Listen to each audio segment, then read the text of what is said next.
How y'all doing? Today it is Wednesday. It's St. Patrick's Day.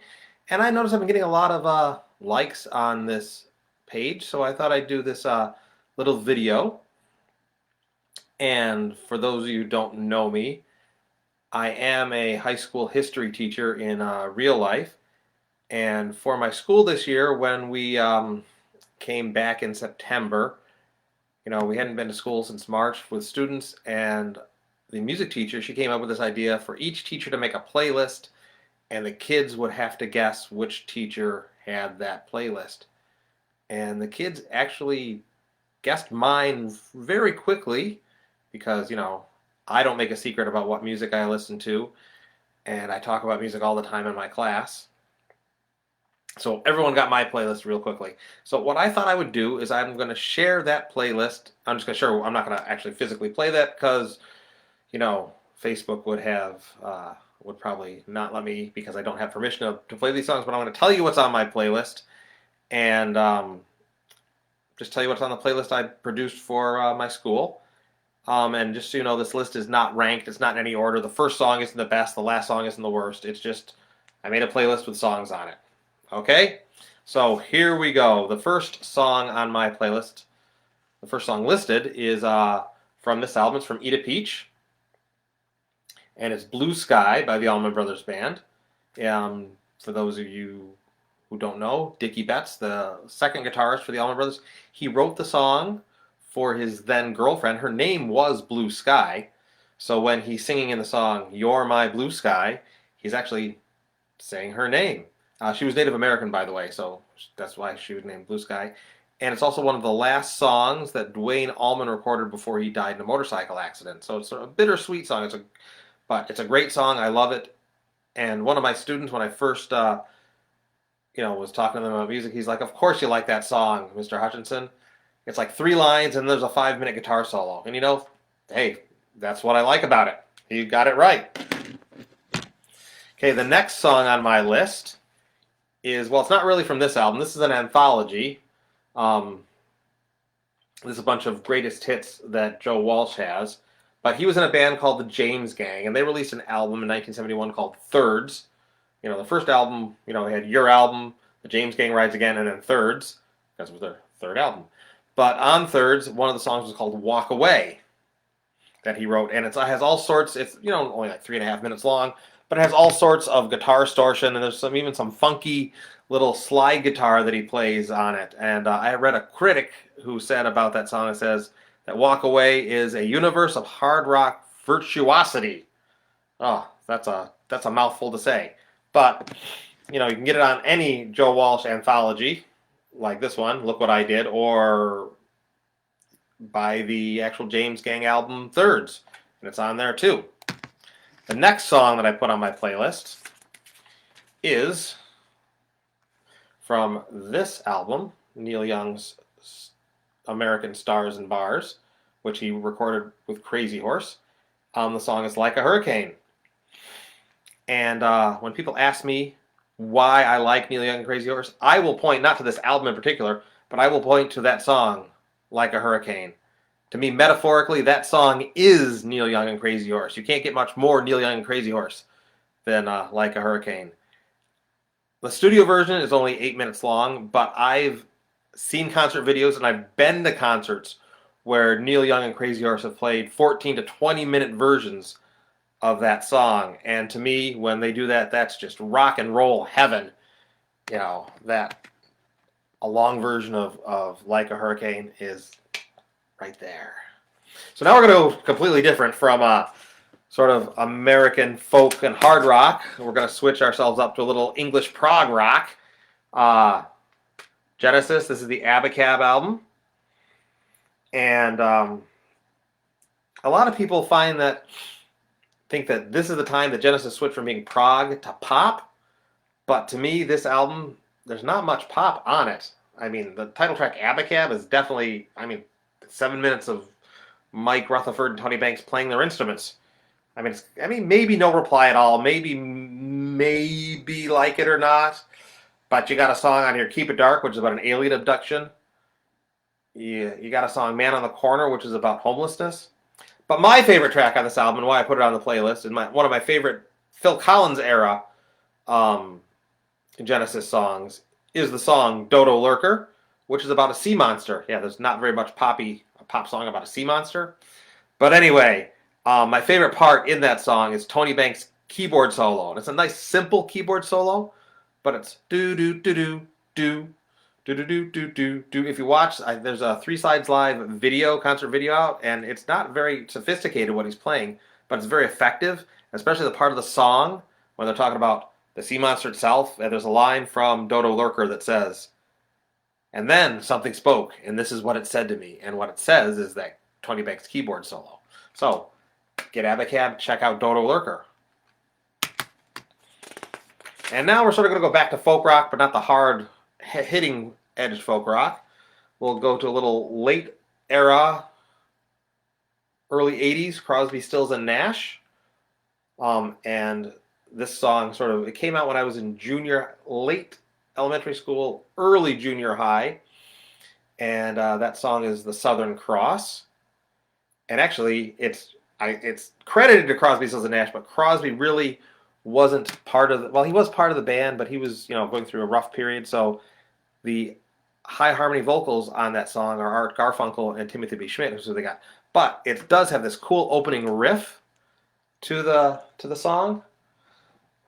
And you're not going to hear me sing it, because you don't want to hear me sing it. But make this in tune first. The opening riff to the Southern Cross is,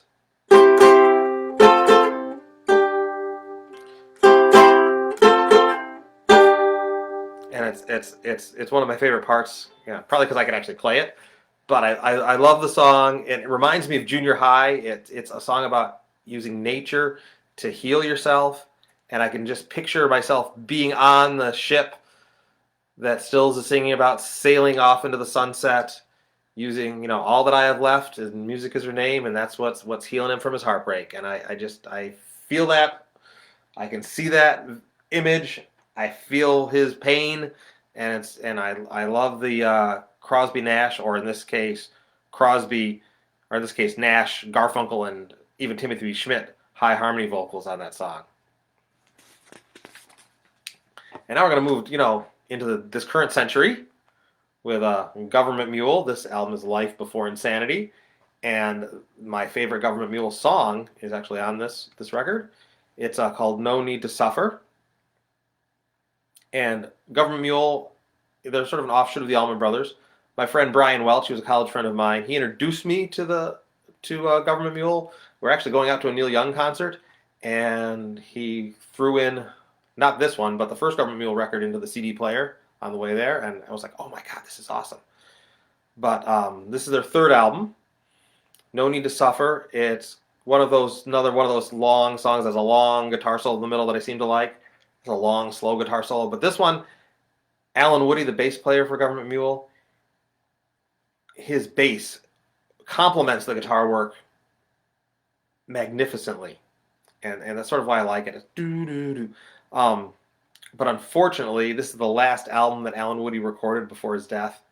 So, Government Mule's still around. They got some, and I'm not putting down their current bass player in the current lineup, but there's some lost potential because of his death literally right after this album came out.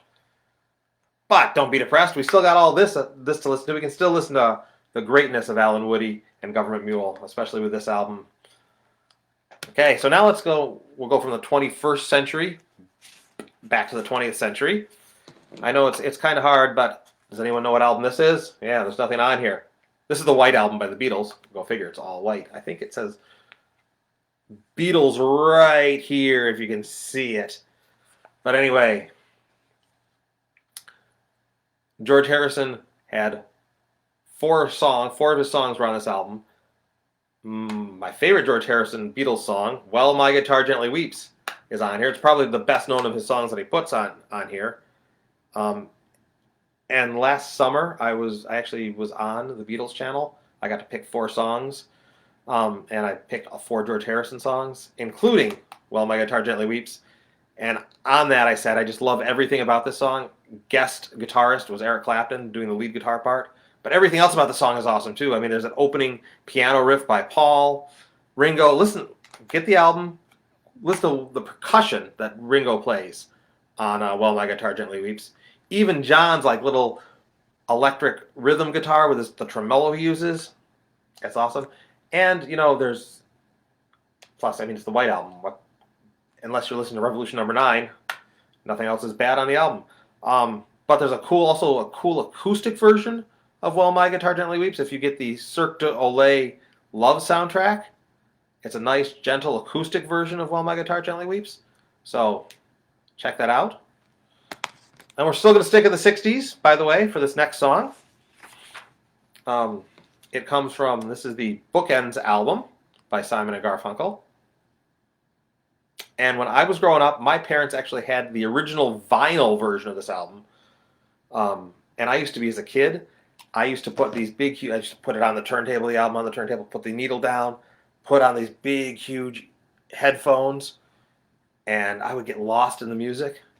But my favorite song of theirs is on this album. It's called America. And it was actually based on a road trip that Paul Simon and his then girlfriend took in the mid-'60s, where they went from New York to Michigan. There's lyric, counting the cars on the New Jersey Turnpike. They've all come to look for America. And it, too, has a cool riff in it. It's sort of in the middle. It's sort of hidden. And let me get it right here. It's a very cool riff. I'm not quite sure if I can play it, but I'm going to try, but you're not going to hear me sing. Sorry. But it's an F chord, and then you just move your finger down on the ukulele. So it goes.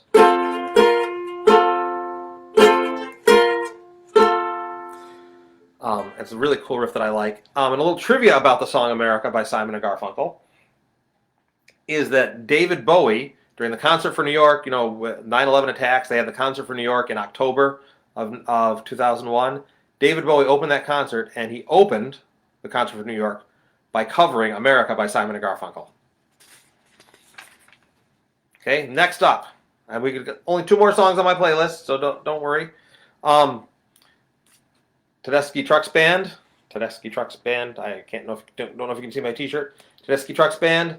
Made Up Mind. Their studio album Made Up Mind, and I love The Storm from Made Up Mind.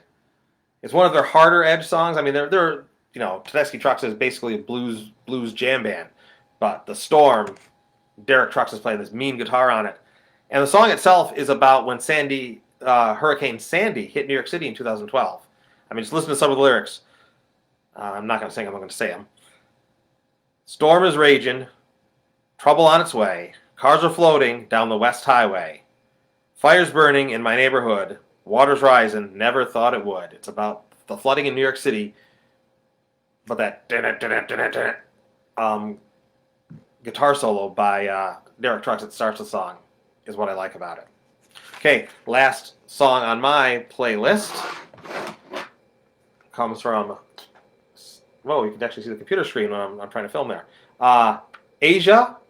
The album is Asia by Steely Dan, 1977. And the song is Asia by Steely Dan. I read a critic, I mean, you don't have to read critics to like songs, but I read a critic that said, tonally, this song is tonally sophisticated and structurally complex. It's the most ambitious track the duo, Walter Becker and Donald Fagen, ever attempted. And you know what? How about we just say it's an awesome, great song? There's amazing guitar work by Becker and Danny Diaz and Larry Carlton. There's a tenor sax solo. There's a vibraphone solo. Donald Fagen plays some cool keyboards. Believe it or not, there's even a police whistle part in the song.